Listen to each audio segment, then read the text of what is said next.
Nih, halo Vio.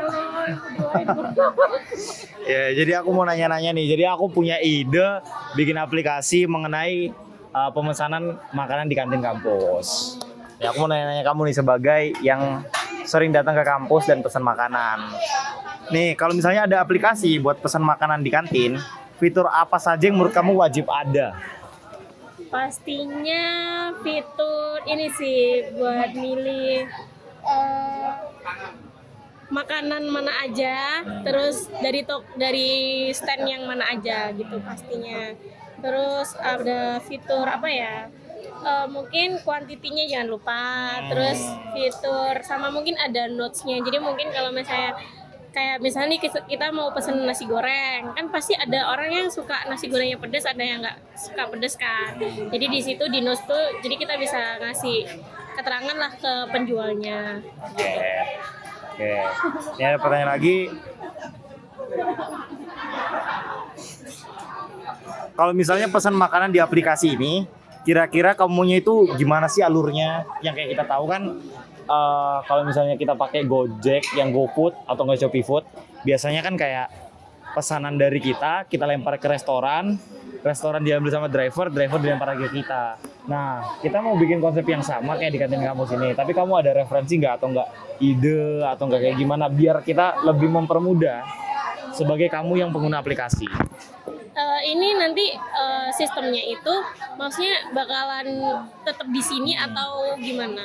Oh, tetap di kampus. Tetap di kampus, jadi nggak keluar kampus kan. Jadi menurut aku bisa pakai fitur itu sama yang kayak di Gojek, cuma mungkin yang dari drivernya itu bisa diganti aja mungkin sama karyawannya dari penjualnya sendiri kah atau apa gitu. Jadi lebih ke kayak sistem restoran yang kayak di gacuan aja sih. Oh ya, oke.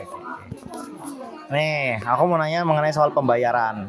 Kan sekarang kan kita tahu kan, kita kayak orang zaman sekarang nih kan, cashless banget, ya kan. Mengenai pembayaran ini, kamu lebih nyaman menggunakan cash atau enggak e-money? Dua-duanya sih balance. Kadang kan kita juga lagi ada cash, tapi kadang kalau lagi nggak punya cash tuh bingung. Kalau di sini kan maksudnya cashnya juga masih kurang gitu. Jadi dua-duanya. Balance lah ya. Oke. Nih, kan kalau misalnya kita menggunakan kayak gini lah ya, kita menggunakan kayak kita kan nanti kan pasti bakal ada data yang masuk kan, kayak nama kita juga nanti ya karena kita pakai aplikasi di kampus mungkin kita bisa kasih fitur departemen atau enggak apa. Nah, ini kan pasti kan menggunakan data pribadi nih. Nah, menurut kamu mengenai data pribadi ini kayak gimana? Apalagi ini kan aplikasi dari mahasiswa sini juga kan agak aware gitu. Menurut kamu kayak gimana? Ya mungkin data pribadi yang dipakai secara umum aja sih, kayak ya udah nama dari departemen apa, mungkin kayak gitu-gitu aja sih. Udah. Oke, sekian sih pertanyaannya. Makasih ya Vio atas waktunya. Dadah guys. Halo teman-teman, jadi ini buat tugas interview mobile. Saya Joy di sini lagi ketemu teman-teman. Dua orang ini siapa aja namanya? Halo semuanya, saya Renita. Saya Nia Ramadhani. Ya, oke. Jadi ini Renita sama Nia. Ya, jadi aku mau nanya-nanya nih. Aku mau bikin aplikasi kan tentang kayak pemesanan makanan menu di kantin gitu.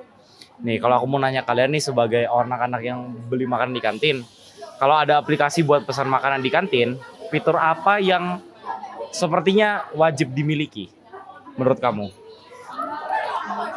Sebelumnya ide kakak bagus banget sih, karena kebetulan mahasiswa-mahasiswi di UIC ini tuh banyak banget yang kalau makan siang tuh enaknya itu di kantin daripada di luar. Nah, untuk fiturnya itu menurut aku daftar menunya yang pastinya, terus ketersediaan makanannya, sama mungkin pembayarannya bisa cash atau non tunai kayak gitu. Oke, menurut kamu? Menurut aku juga sama Kak, seperti pembayarannya itu harus cash dan tunai. Terus kalau ketersediaan makannya di daftar menu itu harus tersedia gitu, harus lengkap gitu Kak. Ya, oke. Nih, lanjut ke pertanyaan selanjutnya ya. Nih, menurut kamu nih, siapa aja sih yang bakal pakai sistem ini? Maksudnya kayak, kan selama ini kan kita kan ngejual, ibu kantin kan jual makanan kan ya kalau nggak ke mahasiswa, paling ya ke dosen paling gitu. Nah, Jadi fitur aplikasi ini tuh kita mau menyebarluaskan lagi. Jadi penggunanya bukan cuma itu aja. Kayak gitu untuk aplikasi ini. Nah, kalau pesan makanan di aplikasi ini, kira-kira kamu mau alurnya itu seperti apa? Nih, maksudnya alur seperti apa itu kalau misalnya kamu pesan makanan di GoFood, GoFood itu kan dari kamunya dilempar ke restoran, restoran dilempar ke driver, driver nanti ngambil ke restorannya baru nganterin ke kamu. Nah, itu kan menurut kami sistemnya agak ribet ya. Nih, kamu ada nggak kayak pandangan kamu biar alur aplikasi ini jadi lebih gampang digunakan? Sepengalaman saya menggunakan aplikasi seperti Gojek atau Grab khususnya untuk makanan tuh alurnya menurut saya udah cukup bagus sih Kak. Jadi kalau misalnya aplikasi kalian menggunakan alur yang seperti itu menurut saya sudah cukup bagus. Oke, kamu? Sama Kak. Nah, oke. Nih aku lanjut ke pertanyaan selanjutnya. Nih, soal pembayaran. Kan biasanya kan orang-orang kan, apalagi anak zaman sekarang kan biasanya kan kayak cashless gitu kan. Nah, kamu lebih prefer ke pembayaran seperti apa? Yang pakai cash atau yang pakai e-money? Kalau aku non tunai karena kalau cash itu kan harus ngambil duit lagi kan. Lebih praktis aja kalau misalnya non tunai kayak transfer atau e-wallet.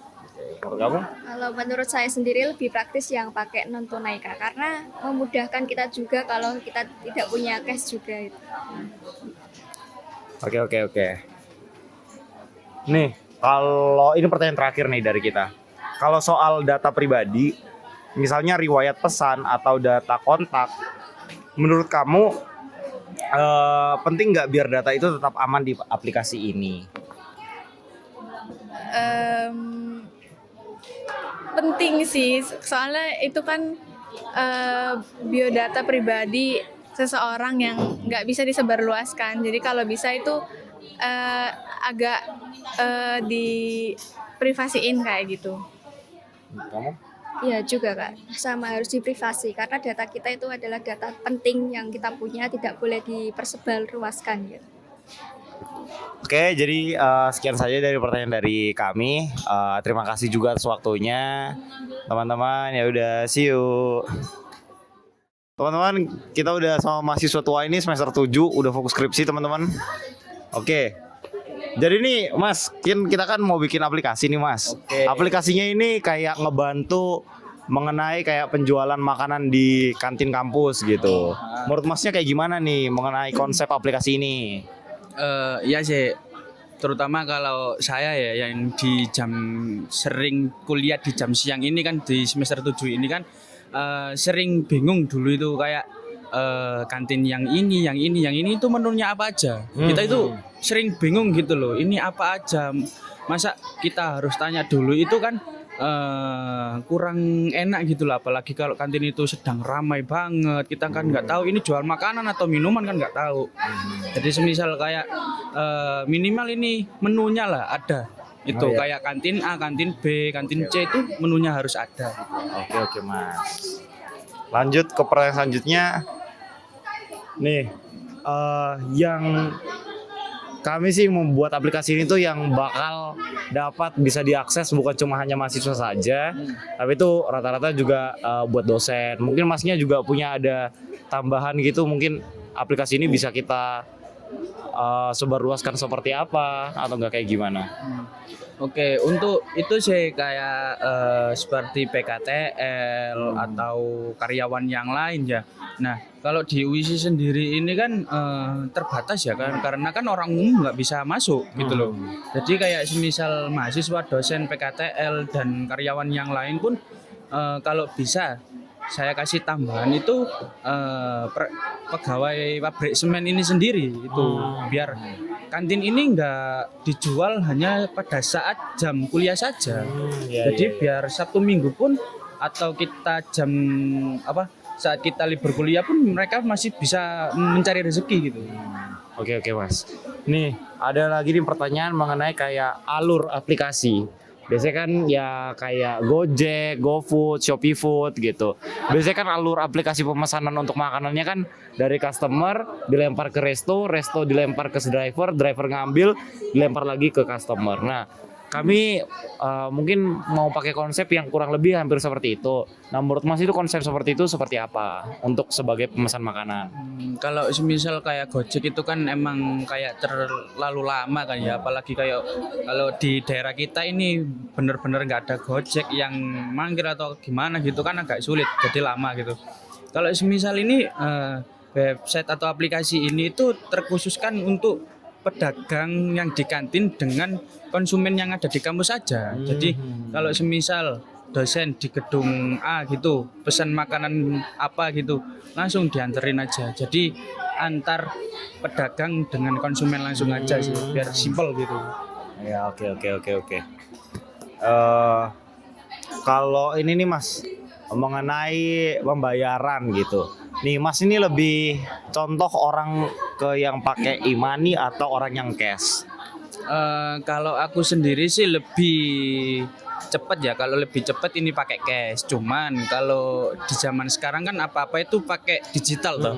Kita kan hidup di zaman dunia digital. Nah, kalau enaknya ya pasti pakai apa non tunai itu tadi. Dan kalau kita sendiri bawa cash itu cepat habis gitu sih. Dan transaksi lebih cepat lah kayak kalau pakai apa non tunai itu. Jadi dua-duanya bagus lah. Bagus lah. Ya udah. Nih, Mas, menurut Masnya nih, keamanan data pribadi, apalagi di aplikasi ini kan meletakkan nama, nomor kayak gitu, itu menurut Masnya penting nggak? Ya penting sih karena kan namanya juga data pribadi kan. Berarti teruntuk kita sendiri atau teruntuk orang-orang yang khusus buat kita gitu. Jadi apapun itu kalau namanya data pribadi pasti harus aman gitu. Oke, makasih ya Mas ya kalau kayak gitu ya. Terima kasih, dadah. M-banking atau fitur pembayaran digital, apalagi di zaman sekarang yang serba digital. Itu QRIS juga memperlancar karena tidak ada pengembalian, tidak ada apa bedanya dengan cash ya, itu adanya gitu. Nih, ada satu lagi Pak. Nah, ini nanti di aplikasinya, Bapak sebagai pengguna aplikasinya, perlu nggak ada pemberitahuan kalau makanannya sudah diterima sama pembeli, makanannya sedang diproses, dan makanannya sudah bisa diambil. Aku sih setuju tapi kayaknya tidak semua pedagang kantin itu bisa melakukan itu. Kami percaya enak zaman kayak simple aja. Order sudah diterima terus dilayani. Wah. Oh ini notif ya Pak? Hah? Notif langsung dari aplikasi. Iyalah, kalau banyak proses kan si penjaga itu loh. Penjaga belum tentu ya kalau berdua yang satu melayani yang satu pengguna aplikasi itu ngomong tidak tahu. Itu pun harus yang mempergunakan aplikasi itu ya minimal ada pelatihan loh. Iya Kak.